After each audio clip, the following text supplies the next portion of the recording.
Всем привет, друзья! Это второй выпуск моего проекта о Первой Республике Армения. На сайте, ссылка в описании, вы найдете все видео по этой теме, а также краткие исторические статьи, пересказывающие содержание роликов в текстовом формате. В этой серии мы поговорим о героической обороне армян в мае 1918 года. Разберем, какую роль сыграли бои при Сардарапате, Башапаране и Каракелисе в спасении армянского народа и формировании Первой Республики Армения. Если вам нравится проект, поддержите его лайком и подпиской, а также помочь материально через Boosty для стран СНГ, через Patreon для международной аудитории или одноразовым донатом через Donation Alerts. Приятного просмотра!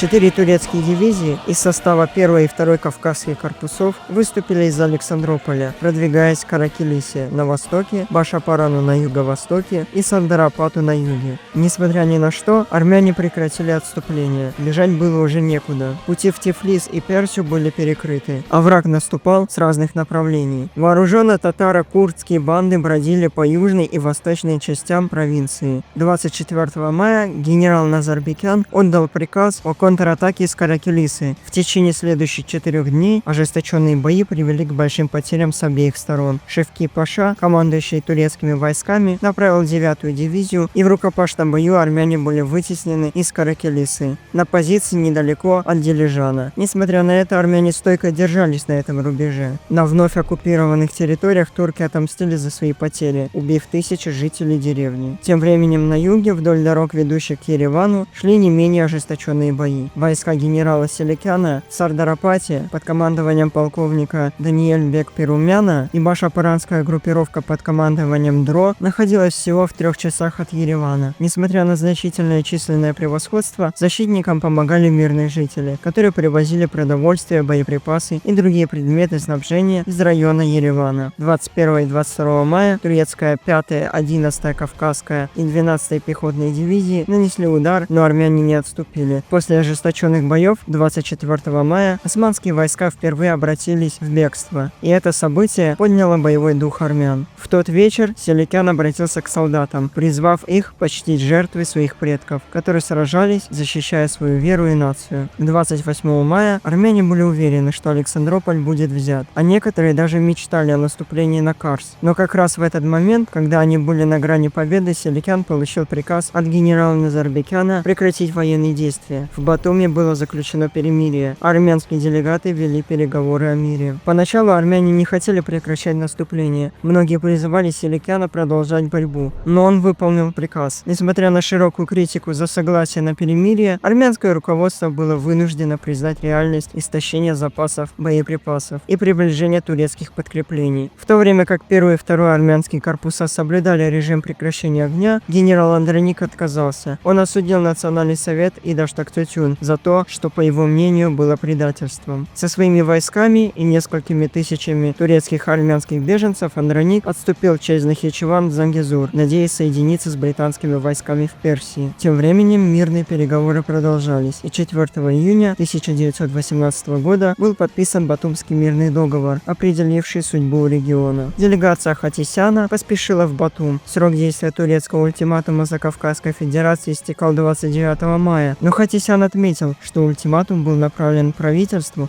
которого больше не существовало. Ханилбей, представитель Турции, продлил крайний срок на 24 часа. На следующий день Хатисян сообщил Халилу, что Национальный совет объявил себя высшим органом управления Арменией и уполномочен вести переговоры о мире. Вскоре после этого началась Батумская конференция, ознаменовавшая окончание короткого, но интенсивного конфликта в регионе. В ходе переговоров по территориальным вопросам турецкие делегаты очертили границу между Закавказьем и Османской империей, но не уточнили уточнили, какой участок границы будет разделять каждый из 3 республик. Также не были рассмотрены внутренние разногласия в Закавказье. Османский подход, по-видимому, был направлен на приобретение как можно больше количества земель, без вовлечения в конфликты между республиками. Попытки Хатисяна заручиться поддержкой Османской империи в отношении армянских притязаний на южные районы Тифлисской губернии и горные районы Елизаветпольской губернии были пересечены с самого начала. По Брест-Литовскому мирному договору османы уже вернули себе 3 санджака, отошедших к России в 1878 году. Теперь, предъявив права на Халкалаки и Ахалцих в Тифлисской губернии, Османская империя стремилась восстановить свои границы на уровне 1828 года. Однако на этом экспансия не закончилась. Аннексировав более половины Ереванской губернии, Османская империя простерлась бы дальше на восток, чем это было на протяжении веков. Халил и Мехиб, представляющие более умеренное крыло партии, предложили армянам Новобаязидский уезд и части Ереванского, Эчмиадинского и Александропольского уездов, площадь около 4000 квадратных миль. Объяснение Вехибом османской перспективы показало глубокую приверженность лидеров и джихадистов пантуранистским идеалам. Вы видите, что судьба влечет Турцию с запада на восток.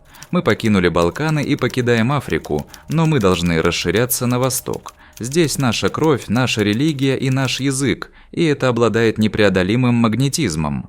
Наши братья находятся в Баку, Дагестане, Туркестане и Азербайджане. Нам нужна дорога в эти районы, а вы, армяне, преграждаете нам путь. Требуя ван, вы закрываете нам доступ в Персию. Заявляя свои права на Нахичевань и Зангезур, вы препятствуете нашему продвижению в долину Куры и нашему доступу к Баку. Карс и Ахалкалак перекрывают наши пути в Ганзак. Вы должны отойти в сторону и дать нам место. Наш основной спор основан на следующем. Нам нужны 2 широких пути для продвижения наших армий и самообороны. Один маршрут проходит по маршруту Карса-Халкалак-Барчалу, ведущему в Ганзак. Другой проходит по маршруту Шарур-Нахичевань-Зангезур в долину Куры. Вы можете оставаться между этими двумя, в районе Новобаязита и Эчмиадзина. Хатисян возражал, утверждая, что ограниченные территории, оставленные армянам, не могут обеспечить даже самое необходимое, и что армянский вопрос, будучи международной проблемой, не должен решаться таким образом. Он также предупредил, что предлагаемые границы посеют длительную вражду между двумя народами. Вехиб ответил, что Турция с радостью пригласила бы всех мусульман в республике эмигрировать, чтобы предоставить армянам больше пространства. Он призвал, что армянский вопрос носил международный характер, и именно поэтому османское правительство решило поддержать независимость нового государства. Он отверг опасения по поводу вечной вражды, предположив, что все нации зарождались на небольших территориях и постепенно расширялись с течением времени. По его словам, сейчас важнее всего заложить основу для будущей турецко-армянской дружбы и взаимной защиты. 2 июня, после того, как известие о победе армян в Ереванской области достигло Батума, Вехиб и Халил согласились на небольшую территориальную уступку в Александропольском уезде. Полоса земли между станцией Джаджур и горой Арагац на западе и дорогой Хамамну-Ереван на востоке, около 400 квадратных миль, была передана Турции. Однако на этом уступки Турции закончились. Вехиб, поздравив армянских делегатов с победами Селикяна, Перумяна и Дро, предположив, что военный пакт сделал бы больше, чем что-то либо другое, для ослабления недоверия между двумя народами. Он предложил, чтобы армянские войска численностью в 10 000 человек объединились с османскими войсками для начала кампании в Персию. Александр Хатисян, сославшись на истощение армянского народа, отклонил предложение Турции. В полдень 4 июня 1918 года Хатисян, Качазнуни и Пападжанян подписали первый международный договор от имени правительства Армении. Этот договор, озаглавленный «Договор о мире и дружбе между имперским правительством Османской империи и Республикой Армении», состоял из 14 статей и 3 приложений. Вот вкратце. Установление мира и новых границ между странами. Османская империя обещала помогать Армении в поддержании порядка. Армения обязывалась вывести свои войска войска из Баку. Договор разрешил османским войскам свободно проходить через армянскую территорию. Подписаны договоры и соглашения об обмене военнопленными. Батумский договор подтвердил статус Армении как побежденной страны. Османская армия получала право беспрепятственного прохода через Армению. Создана смешанная комиссия для регулирования использования дорог. Османские представители Халил и Вихиб поприветствовали азербайджанских делегатов Махмеда Хасана Гаджинского и Мамеда Эмина Расулзаде, подписавших договор. Грузия подписала соглашение с Турцией после переговоров в Поте, но Ирамишвили признал потерю Ахалкалаки и Ахалциха. Халил предупредил о возможном нападении на Грузию, если сопротивление продолжится. Подписано соглашение о разделении железнодорожного состава. Турция контролировала пути от Саракамыша до Джульфы. Грузия из Тифлиса в Баку, Батум и Каракелису. Азербайджан, Баку, Тифлис и Баку-Петровск. Армения получила 4 мили пути от Еревана до Нараговита и осталась с 2 локомотивами, 20 товарным и 1 пассажирским вагоном. 6 июня Качазнуни, Хатисян и Пападжанян вернулись в Тифлис, представив Батумский мирный договор Национальному совету. Население Ереванской губернии, вошедшей в состав Республики Армения, составляло около 30 тысяч из 2 миллионов российских армян, а также не менее равное число беженцев из Турецкой Армении и территории, уступленной в Брест-Литовском и Батуми. На этой небольшой территории проживало около 100 тысяч мусульман. Перед отъездом делегация Хатисяна из Батума Вихиб Паша пообещал освободить армян на уступленных территориях от воинской повинности и разрешил беженцам из районов между границами Бреста и Батума вернуться домой, кроме армян из Карсы и Батума. Армянский национальный совет создал комиссию для встречи с Казимом Карабекером в Александрополе, чтобы согласовать репатриацию, обмен пленными, вывод турецких войск из Каракелисы и использование османами транспортных маршрутов через Армению. Карабекер отказался разрешить возвращение беженцев или вывод войск из Памбака, ссылаясь на нарушение Батумского договора из-за нападения армянских банд и сопротивления местного населения османскому правлению. К середине июля 1918 года османские войска на юге Еревана достигли границ, установленных Батумским мирным договором, разместив пушки близ Эчмиадзина и Еревана. Создание Республики Армения происходило в трагических условиях, но сам факт ее существования к середине 1918 года был значим. Конфликт Германии с Турцией за вторжение в Закавказье вызвал протесты Берлина. Батумский договор нарушал германо-османские соглашения, и Германия стремилась установить контроль над регионом, признав Грузию и потребовав от Турции соблюдать Брест-Литовские границы. Немцы также рекомендовали османам смягчить отношения к армянам. Несмотря на это, Энвер Паша, руководивший реорганизацией турецких войск в Батуми, остался непреклонен к поддержке мусульман Закавказья, что усилило напряженность между Грузией и Арменией. Армяно-грузинские отношения обострились из-за территориальных споров и других факторов. Армяне чувствовали предательство со стороны Грузии, которая заручилась поддержкой Германии и контролировала богатство Закавказья. Грузины, в свою очередь, не доверяли армянам, доминировавшим в торговле и промышленности. Напряженность усилилась с прибытием армянских беженцев, что грузины восприняли как угрозу своей экономике. Проблема беженцев из Ахалкалака стала взрывоопасной. После вторжения османских войск около 60 тысяч армян бежали в горы Бакуриани и Цалка, но грузинские войска заблокировали их путь. Беженцы 5 месяцев жили в ужасных условиях, подвергаясь нападениям. К моменту возвращения треть из них погибла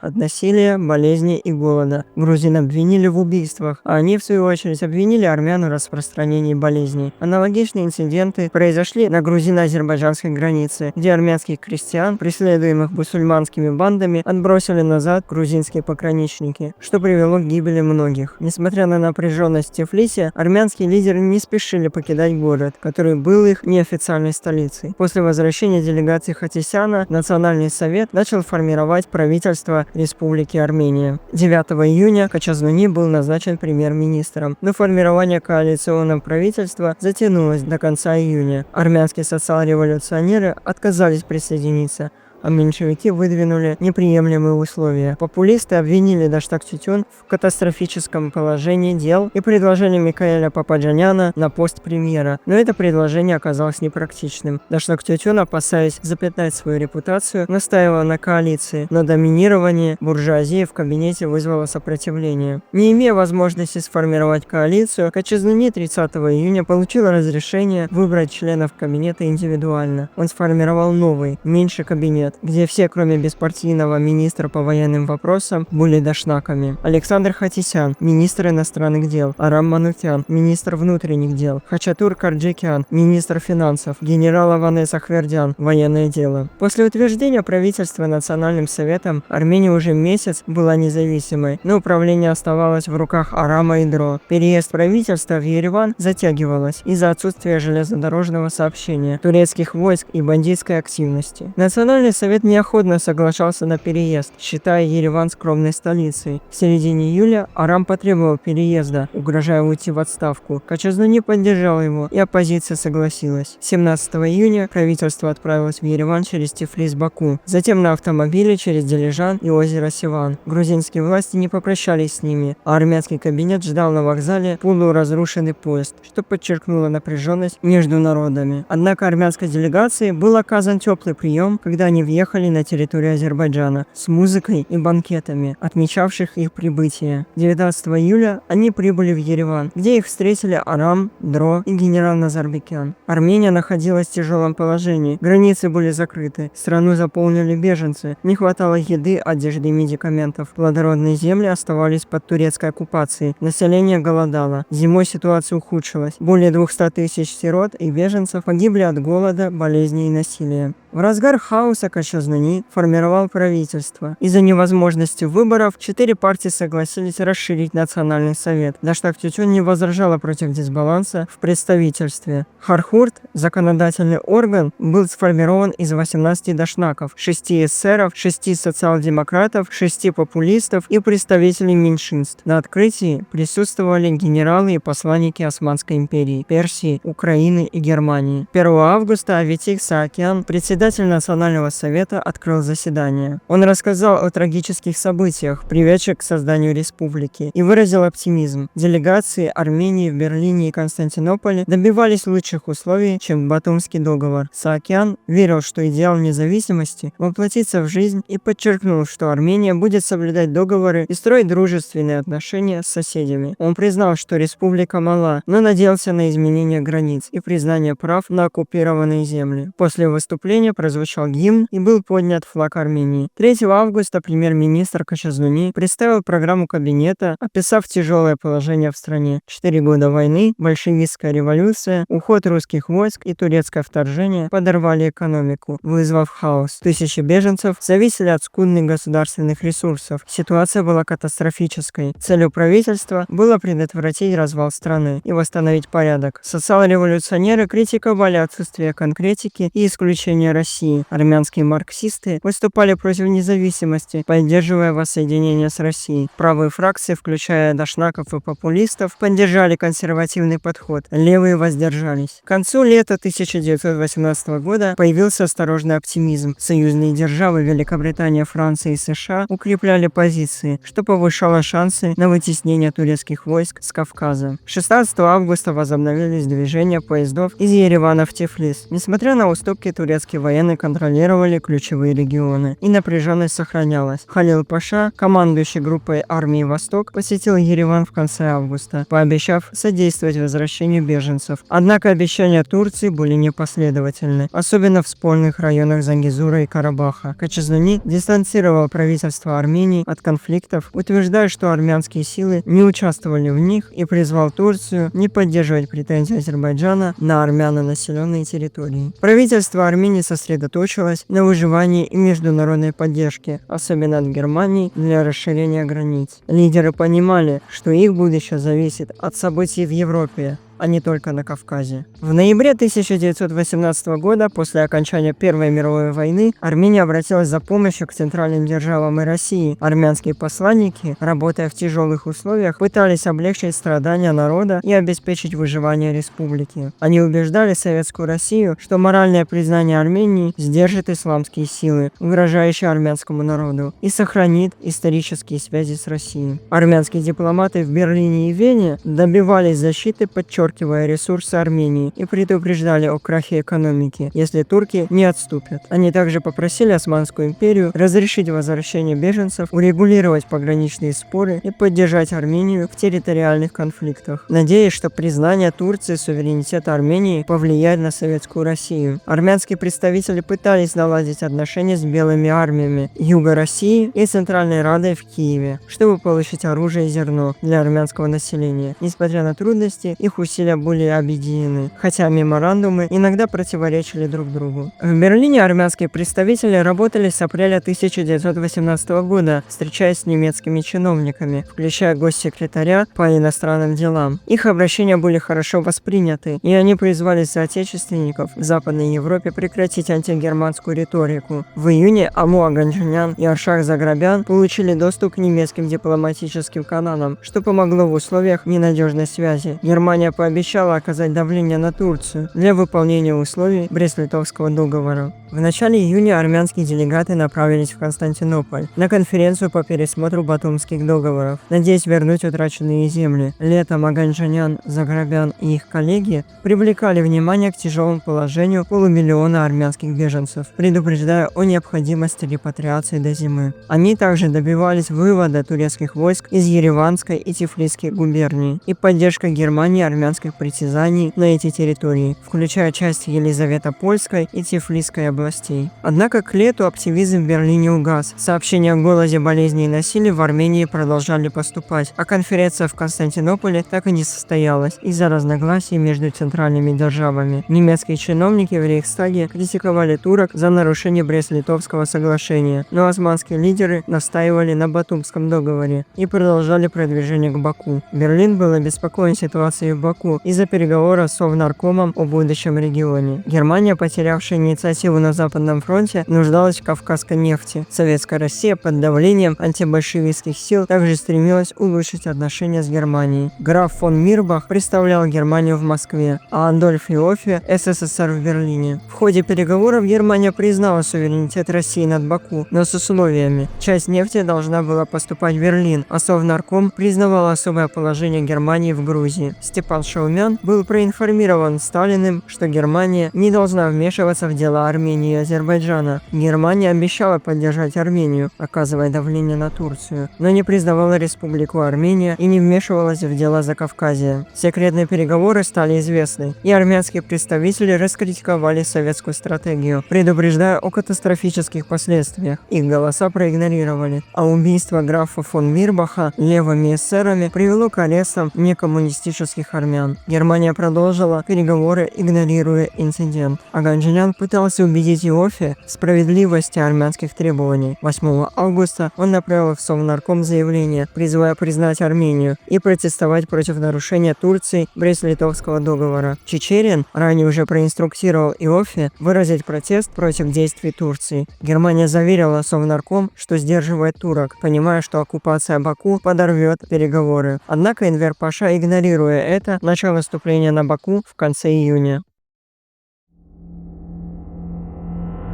К концу мая 1918 года передовые подразделения 5-й турецкой дивизии достигли Генджи, которая к тому времени стала первой столицей Азербайджанской Демократической Республики. На следующий день после их прибытия турецкий генерал Нури Паша перебрался из Тебриза в Генджу и сразу же начал формирование Кавказской исламской армии. Эта армия состояла из 7-тысячного корпуса азербайджанских и других кавказских иррегулярных формирований, а также 5-тысячного корпуса регулярных османских войск, находившихся под командованием Нури Паши. Под его руководством Кавказская исламская армия начала устанавливать контроль Азербайджана над территориями, на которые они претендовали. Азербайджан, ранее не имевший собственной государственности, заявлял права не только на территории с преимущественно мусульманским населением, но и на районы, населенные исключительно армянами. Среди этих регионов особое значение имел Арцах, благодаря своему стратегическому положению. Он мог стать либо коридором, либо барьером между мусульманами Восточного Закавказья и Турции, в зависимости от того, кто его контролировал. При этом до 1918 года на Южном Кавказе никогда не существовало политического или административного образования под названием Азербайджан. Это название было взято вновь созданным создана республикой у одноименной провинции Ирана, расположенной на правом берегу реки Аракс. В период, когда Батумский договор был навязан Армении, сделав ее зависимой от Османской империи, Карабах оказался вынужден полагаться исключительно на собственные силы. Первое собрание армян Карабаха, созванное 22 июля 1918 года, провозгласило регион отдельным административно-политическим образованием и сформировало независимое правительство. 24 июля 1918 года была принята декларация правительства, в которой излагались цели вновь созданных государственных институтов.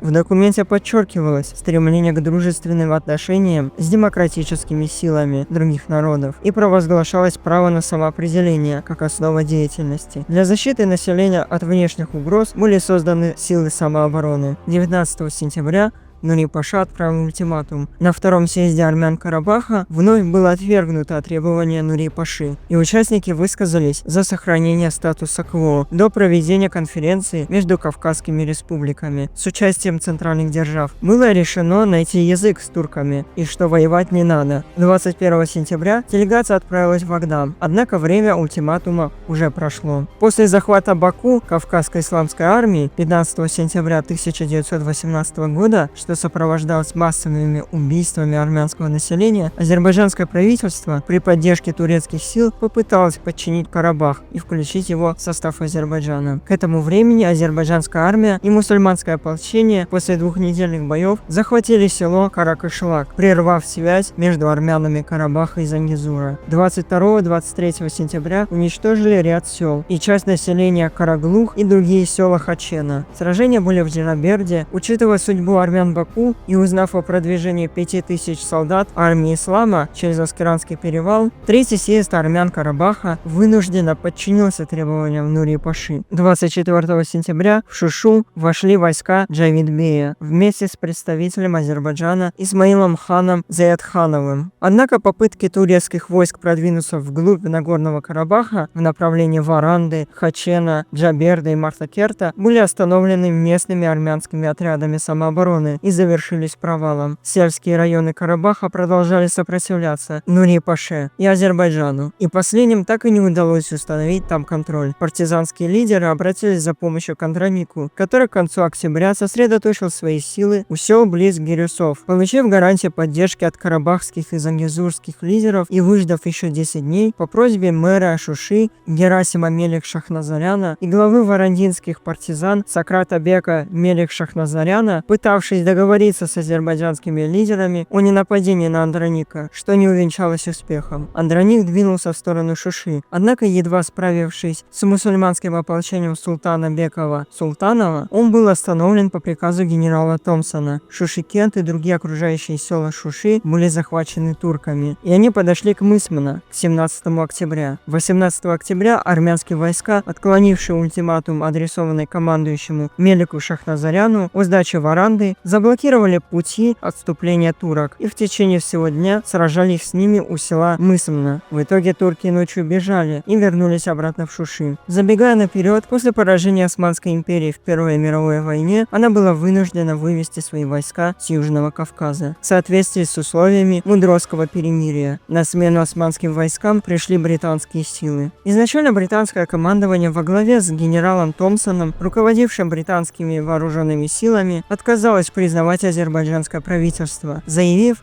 что оно было создано в результате османских интриг и не отражало волю народа. Однако, стремясь укрепить свои позиции в Азербайджане, 15 января 1919 года британское командование уведомило население Зангезура и Карабаха о том, что азербайджанское правительство назначило Хасрова Бека Султанова временным генерал-губернатором в провинциях Зангезур, Шуши, Джаваншир и Джабраил, ранее входившие в Елизаветопольскую губернию Российской империи. Британцы также заявили, что Султанов пользуется их поддержкой. Одновременно британская военная миссия потребовала полного разоружения армянского населения Карабаха. Однако армяне Карабаха отказались признавать Султанова генерал-губернатором. В результате его власть фактически распространялась только на мусульманское население, в то время как армяне продолжали управляться своим национальным советом. 19 февраля 1918 года 4-е собрание армян Карабаха, в состав которого входили представители Варанда, Низака, Хачена, Джаберда и Шуши, направило телеграммы правительству Азербайджана, представителю союзных держав генералу Томпсону, правительству Республики Армения и армянской делегации на Парижской мирной конференции. В телеграмме собрание выразило категорический протест против назначения Султанова генерал-губернатором и попыток азербайджанского правительства подчинить себе армянский Карабах. В тексте телеграммы говорилось: руководствуясь принципом права народов на самоопределение, армянское население Карабаха уважает право на самоопределение соседнего народа,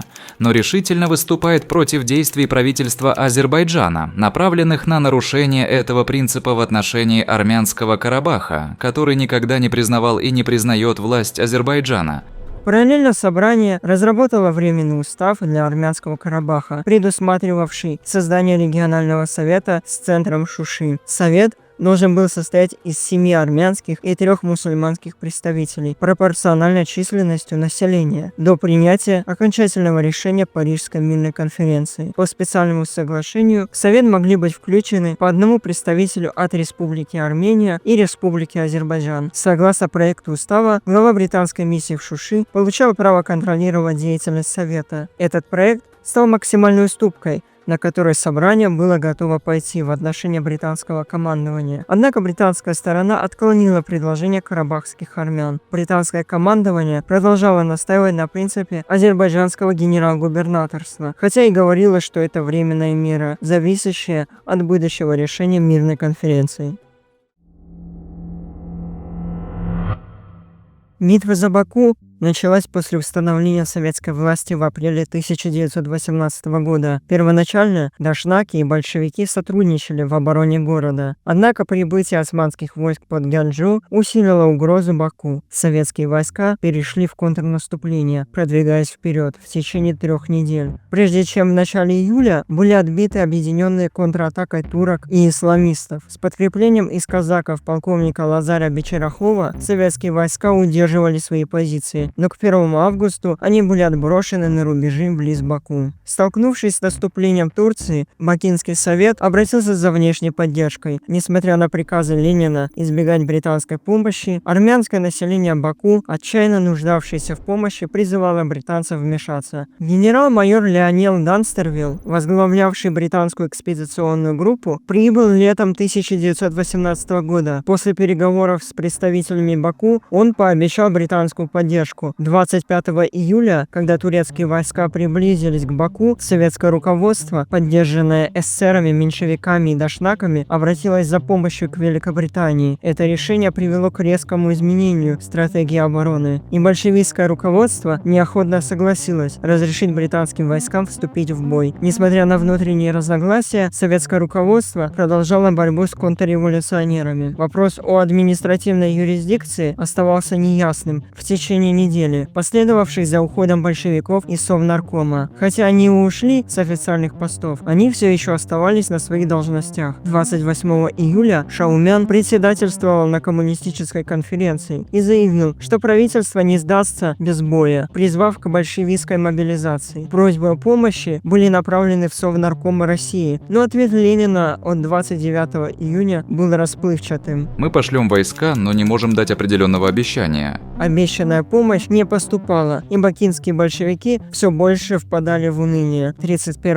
июля Бакинский Совнарком официально подал в отставку, и на следующий день его сменила Центрально-Каспийская диктатура, коалиция, возглавляемая социал-революционерами. Советское правительство в Баку пало. С падением Совнаркома большевистские воинские части покинули свои позиции. В довершении всего казачьи отряды Вечерахова покинули фронт и направились на Северный Кавказ. 5 августа Кавказская исламская армия продвинулась к центру Баку, оборона которого теперь состояла в основном из армян. Боевые действия переросли в борьбу между армянами и мусульманами. Защитниками, используя тактику обхода с флангов, удалось заставить турков отступить. Однако турецкой дивизии пришлось ждать подкрепления, которое уже находилось в пути из Александрополя. Битва 5 августа стоила армянам нескольких сотен жизней. В Баку прибыл первый британский контингент во главе с полковником Стоксом. Было много волнений, но они быстро сменились разочарованием. Вместо ожидаемых тысяч солдат высадилось менее сотни. К 17 августа, когда генерал Данстервилл прибыл с последним подразделением, численность британского гарнизона составляла всего лишь около 1500 солдат. Некоммунистические лидеры в Баку начали сожалеть о своем решении пригласить Данстервилла. Этот шаг привел к выводу такого же количества большевистских войск и вызвав еще большую ярость российского правительства. Ситуация ухудшалась из-за напряженных отношений между британским командованием и центрально-каспийской диктатурой. Британские офицеры подвергли резкой критике военную стратегию бакинского правительства, а также трусость и неорганизованность его войск. В свою очередь британцев обвинили в эгоизме, обмане и предательстве. Даже если бы обе стороны идеально сработались, их объединенных сил, скорее всего, было бы недостаточно, чтобы противостоять Азербайджано-османскому наступлению. С прибытием британцев большевики в Баку решили уйти. 14 августа 17 кораблей, груженных солдатами Красной Армии и огромным количеством военного снаряжения, отплыли в Астрахань. Обвинив большевиков в государственной измене за то, что они лишили защитников города снабжения, центрально-каспийская диктатура приказала Каспийской флотилии блокировать корабли большевиков. В течение 3 дней все корабли, кроме одного, были вынуждены вернуться в порт, а бывшие члены Совнаркома были заключены в тюрьму. За событиями в Баку внимательно следили Москва, Берлин, Вена и Константинополь, а также представители Армении. Вмешательство Великобритании в ситуацию еще больше осложнило ситуацию. Это поставило в неловкое положение армянских дипломатов и угрожало подорвать почти завершенный германо-российский дополнительный договор. Это также подтвердило предупреждение Энвера Паши и ослабило решимость Германии сдерживать турок. Несмотря на ухудшение ситуации в Баку, 27 августа 1918 года советский представитель Иоффе, государственный секретарь Германии фон Хинце и сотрудник Министерства иностранных дел Йоханнес Кригер подписали Брест-Литовский дополнительный мирный договор. Раздел 5 договора касался Кавказа и включал следующие положения. Первое. Россия не будет возражать против признания Германии и Грузии. Второе.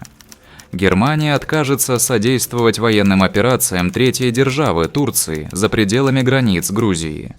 Третье. Германия приложит все усилия для предотвращения проникновения третьей державы в регион Баку. Четвертое. Россия будет поставлять в Германию либо четверть добываемой в Баку нефти, либо определенный ежемесячный минимум.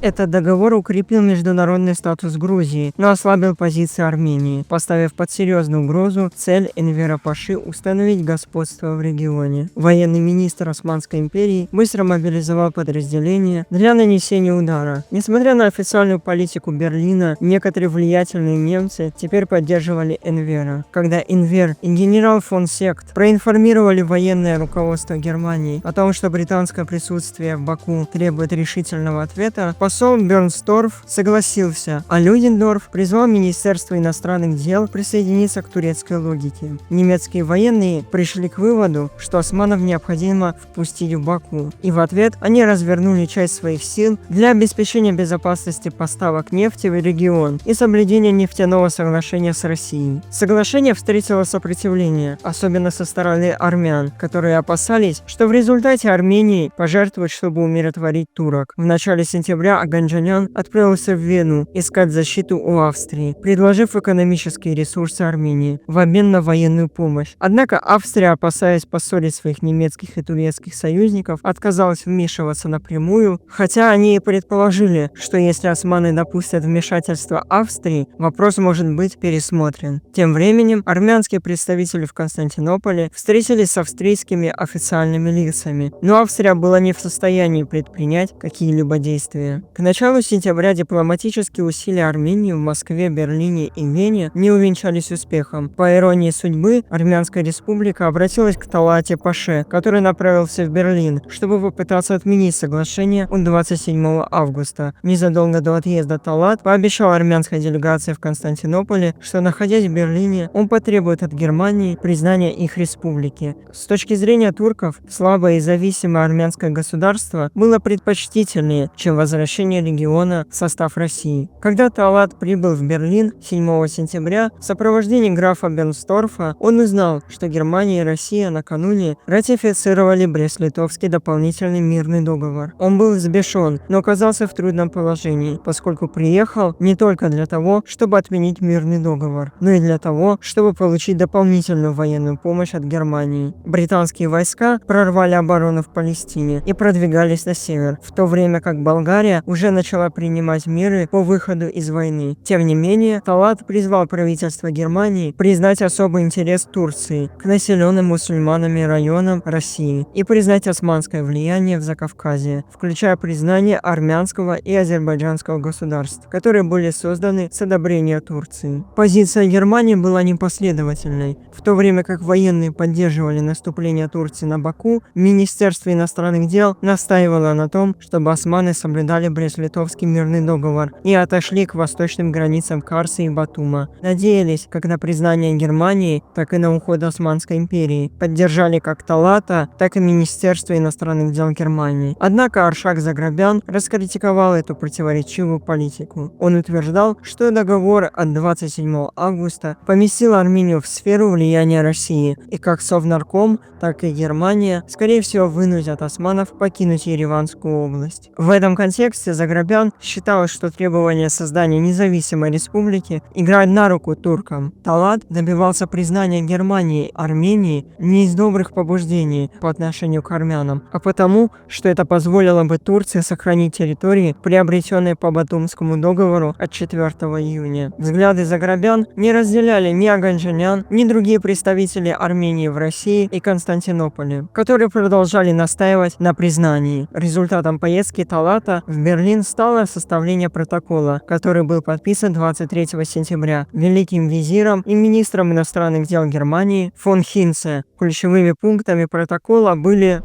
Первое. Османская империя была готова признать Азербайджан, Грузию и Армению. Второе. Германия была готова признать Грузию, но не смогла признать Армению или Азербайджан. Третье. Если бы российско-турецкий конфликт возник из-за признания Османской империей двух закавказских государств, Германия попыталась бы выступить посредником в этом споре. Четвертое. Турция согласилась вывести все воинские подразделения из Азербайджана и Армении. Впоследствии Германия попыталась убедить Совнарком отказаться от своих возражений против признания этих республик Османской империей. Пятое. Правительство Османской империи заявило о своем намерении создать отдельные государства на Северном Кавказе и в Туркестане, но понимало, что Германия не сможет поддержать это начинание. Шестое. Правительство Германии намерено повлиять на государства Закавказья, чтобы они предоставили все экономические ресурсы, включая нефть, в распоряжение всех 4 центральных держав. Седьмое. Германия признала интерес Турции к Крыму, а Турция обязалась обеспечить благоприятное отношение к немецким колонистам в Азербайджане. Восьмое. Османские войска должны были уйти из Персии, как только завершатся операции против британцев. Окончательное германо-турецкое соглашение, достигнутое в годы войны, было расценено армянами как победа. Османы должны были отступить в Карскую область, что позволило республике вернуть часть Ереванской области. Хотя Германия официально не признала Армению, она оказала бы давление на Россию, чтобы добиться косвенного признания. Армянские послы поначалу были в восторге от соглашения, но их радость была омрачена известием о том, что за неделю до подписания протокола А 23 сентября турецкие войска вошли в Баку и устроили резню тысяч армян. Пока Талат и фон Хинце ввели переговоры в Берлине, Энвер Паша приказал Халил Паше, командующему восточной группой армии, возглавить бакинскую операцию. В первые дни сентября около 15 тысяч османских и азербайджанских солдат возобновили наступление, а 15-я дивизия двинулась к Дербенту, чтобы перекрыть сообщение между Баку и севером. К 13 сентября защитники отступили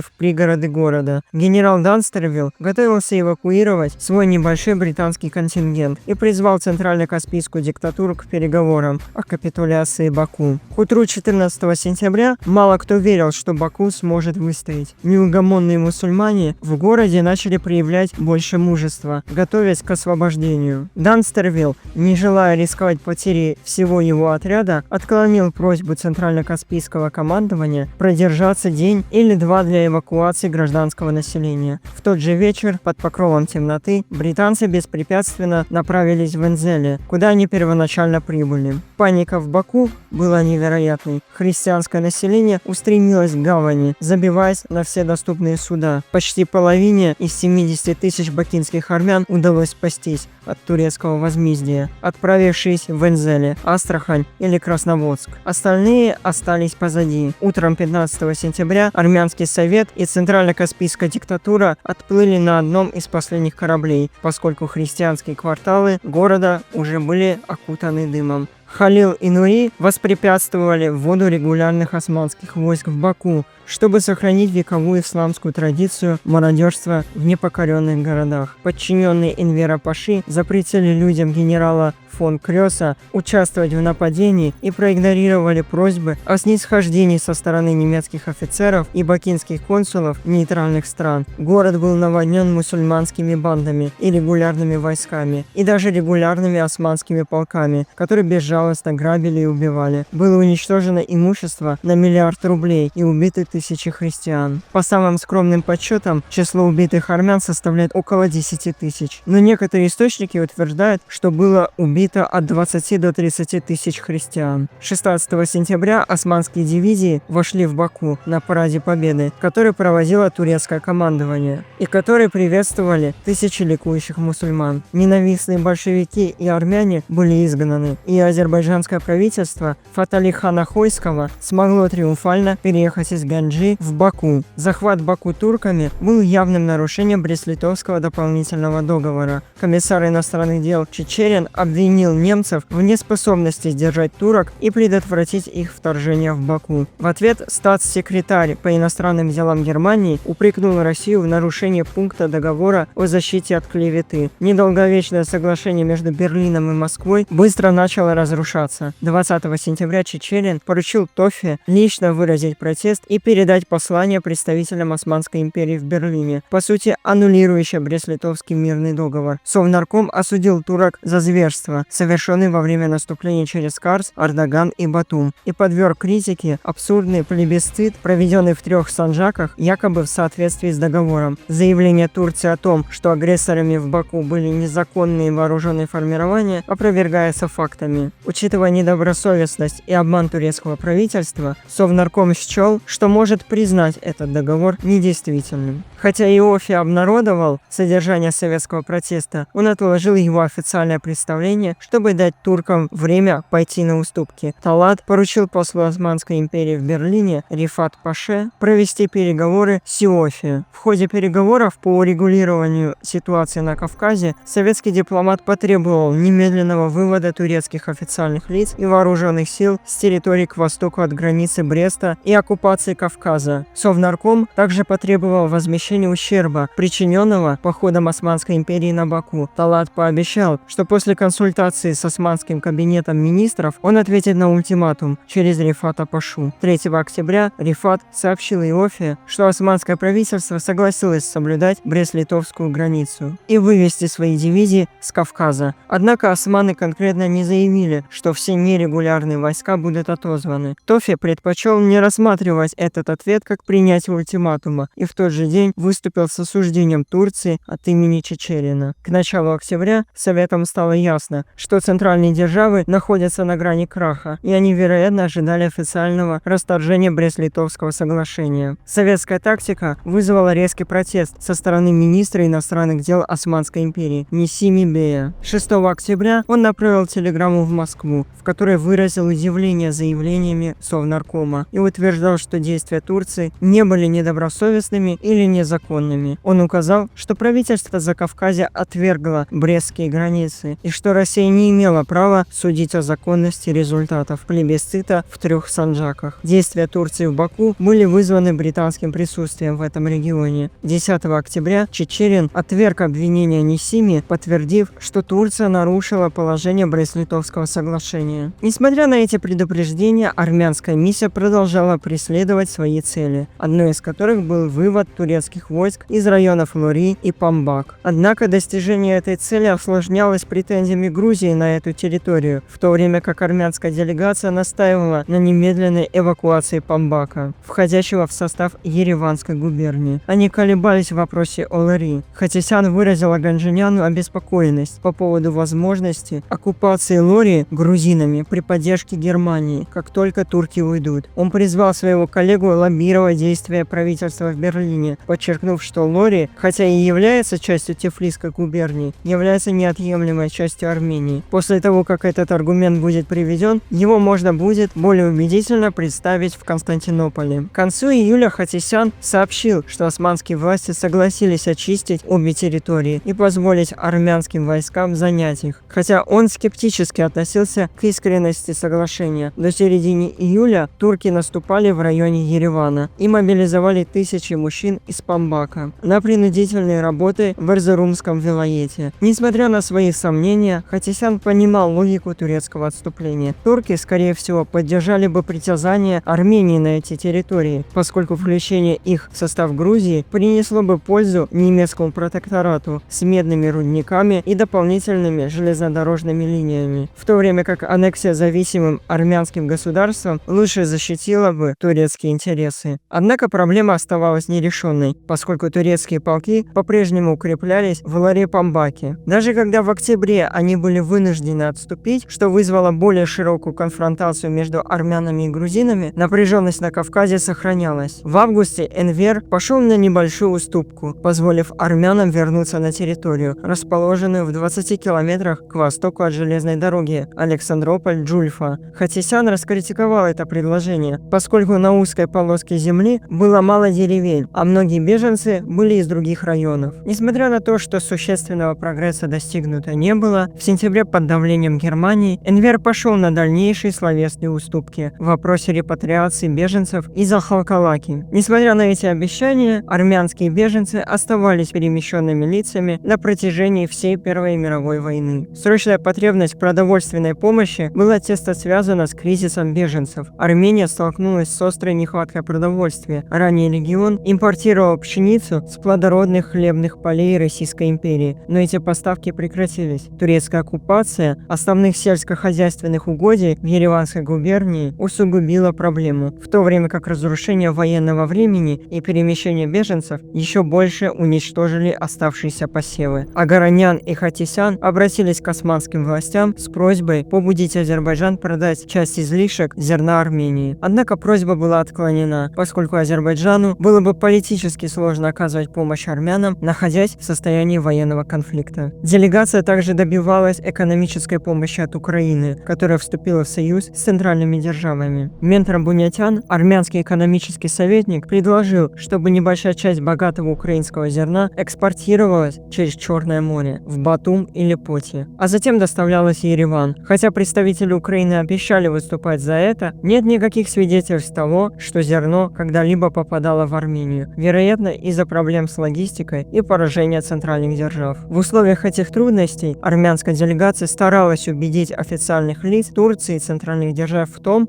что Армения не сможет выжить или процветать на бесплодных землях Закавказья. После возвращения Талата из Берлина были даны еще больше обещания. Великий визирь заявил, что османское правительство готово готова предоставить армянам больше, чем они просили в предыдущие месяцы. Хатисян написал Ганджаняну, что этот сдвиг в политике Турции, вероятно, был вызван неблагоприятным ходом войны. Однако он предупредил, что армяне должны действовать быстро, поскольку было бы глупо ждать, пока западные союзники создадут жизнеспособное армянское государство. Он поставил под сомнение значение обещаний, данных Ллойд Джорджем, Клемансо и Вильсоном, и подчеркнул необходимость создания Армении собственного правительства с помощью Турции. После формирования кабинета Изет-Паши в октябре он несколько раз встречался с представителями миссии Агараняна. Изет знал, что его главная задача – вывести Турцию из войны, и он стремился убедить армян в том, что мирное урегулирование возможно. Он предположил, что турки и армяне пришли к соглашению, и в ответ османское правительство отозвало бы все свои войска из Закавказья, освободило бы армян, которые были принуждены к труду, и выплатило бы компенсацию, а также помогло бы воссоединиться армянским семьям. Однако о турецкой Армении по-прежнему не упоминалось. 24 октября Агаранян написал Изету, предлагая отозвать Шевки и Нури-Пашу, которые причинили значительные страдания армянам, и требуя, чтобы армянам, находящимся в Баку, разрешили уехать по железной дороге или морем. Османское правительство согласилось быстро эвакуировать свои войска с Кавказа. Когда армянская делегация готовилась к возвращению в Закавказье, Рауф Бей встретился с Хатисяном. Рауф направлялся в порт Мудрос для переговоров о перемирии и призвал армян присоединиться к нему, чтобы показать, что вражде между двумя народами положен конец. Взамен османское правительство было бы уступить Карс и Ардаган, восстановить международную границу 1914 года и даже отдать часть Алашкерской